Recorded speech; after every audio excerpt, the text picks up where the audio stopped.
So another aspect we need to take into account when it comes to measuring patient-reported outcomes in pain patients is that there's a whole lot of psychosocial aspects that influence pain and that influence pain patients.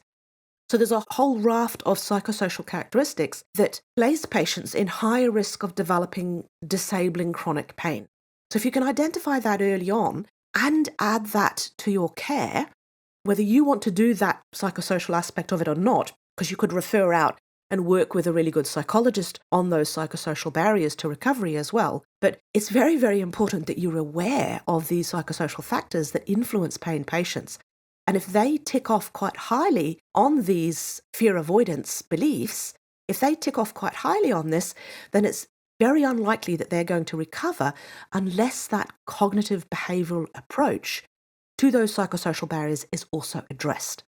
So being aware of that upfront is, again, very important for your patient's outcomes. Now, there are several tools, several patient-reported outcome measured tools that have been developed to identify these psychosocial characteristics that do influence people. For example, this Keele Start Back tool. So this Start Back tool, it matches patients with ideal treatments that improves their prognosis based on, again, large studies. So this approach is called a stratified care approach, and it involves identifying subgroups of patients and then delivering the appropriately matched treatments for them. So you identify if people fall into the low risk of ending up with disabling chronic crippling back pain, or they're in the moderate risk of doing that, or they're in the high risk of doing that. If you're in the high risk, it's really important that these people also get some sort of cognitive behavioral approach to help them change their thought patterns. That's literally their mind's in their own way of recovery. But if they're in the low risk, it's much easier just to go straight ahead and just check and adjust these people, and you usually can make a big difference for them. So identifying up front if a person falls into this low, medium or high risk, then with the Keele Start Back tool, you can look at which groups are best with certain outcomes compared to others. I also want to share with you the fear avoidance belief questionnaire, because it's a 16-item Likert scale that identifies these fear avoidance beliefs about work and physical activity. There's a lot of strange ideas out there, and if you can identify this up front straight away, then you can also talk to your patients about these faulty beliefs. And it's so important. I mean, there's study upon study shown if you actually educate people about the latest neurophysiological understanding about pain and chronic pain, that alone can help the healing process. So identifying these fear avoidance beliefs up front is so, so important.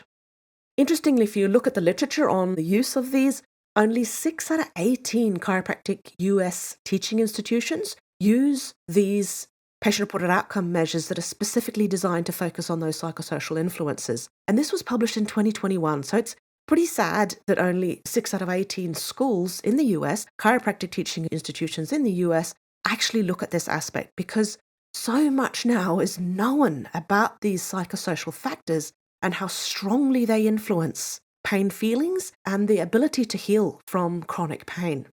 I'd highly recommend that you do look into this, particularly if you've come from one of these other schools that don't even mention them. So let's just start having a little look at this Keele Start Back tool. It's a really excellent tool to look at to identify patients, to group them into low risk, medium risk and high risk of ending up with chronic, crippling, disabling pain. And if they do end up in these different groups, this tool can help you identify which patients need what kind of care to get the best possible outcomes. And this is based on many, many, many, many studies. So knowing this up front, I hope you can see it is definitely in the patient's best interest if a patient comes to you with chronic back pain that you would run the Keele Start Back tool on them and check which group they fall into to give you an idea of what's the best thing for you to do with these patients moving forward. How can you best take care of them? And this is based on so much research that it's really well worth doing, particularly if you check out too those classes on chronic pain, what we now understand about how important the brain is when it comes to pain. I cannot overstate that enough. Please check out these latest classes on our understanding about pain, how involved the brain is, how involved all these different psychosocial aspects are. Loneliness alone can keep people in pain. So being able to talk about all these different aspects, and it doesn't mean you have to do it as a chiropractor if you don't want to, but make sure you're working with a good psychologist, psychiatrist to help these patients discuss all these different aspects that could be keeping these people in chronic pain. Very, very important. And their fear avoidance belief questionnaire was originally developed by Waddell et al. In 1993, especially when the emergence of the biopsychosocial model of low back pain came about. It's a 16-item questionnaire where you put in this Likert scale from I completely disagree to 6, 0, 1, 2, 3, 4, 5, 6, and 6 is you completely agree, 0 is you completely disagree. It takes about 10 minutes to complete. Again, very reliable and valid for chronic low back pain patients. It's not so much good to predict chronicity in acute low back pain patients. So if you've got an acute low back pain patient, it's not a good predictor of who will end up with chronic low back pain, but it's very reliable and valid for chronic low back pain patients. If you've got a chronic low back pain patient and you can find out about their fear avoidance beliefs, it can be very useful to talk to these chronic back pain patients about their score and what this means to them and how their beliefs could be maintaining their disability. There is a real strong relationship. And if you can improve a chronic low back pain patient, usually their fear avoidance belief questionnaire ratings go down. So there's definitely a relationship between them. So if you measure that they score quite highly on this fear avoidance belief questionnaire, it's not a good thing. And if you can get it down by talking to them about this or having a counsellor talk to them about these different beliefs that they have, and if you can change their minds, that can probably change their function as well. The more we learn about how important the mind is and what the brain believes to be true has an incredible impact. So very, very important to do this. It looks a little bit like this. Here is the first 5 questions in the fear avoidance belief questionnaire. Here at the top is the instructions to your patients. Here are some things which patients have told us about their pain. And for each statement, circle from 0 to 6 to say how much physical activities such as bending, lifting, walking, driving affect your back pain. So 0 is completely disagree, and 6 is I completely agree, and 3 is I'm unsure. So first question is, my pain was caused by physical activity.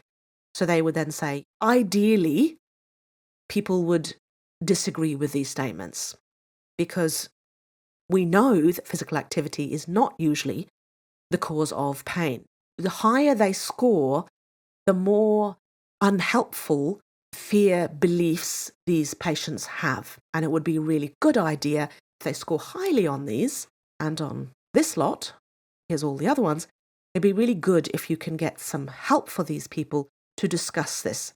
These things are often self-fulfilling. If people believe that their back pain is caused by movement, it can lead to movement causing more back pain, right? So what the brain believes to be real actually influences your reality. So it's extremely important that these things are talked about and addressed. So I want to move on now and talk a little bit about some other types of patient-reported outcome measures and how you can find the right patient-reported outcome measures. But before we do, just pause and test yourself on what we've just covered.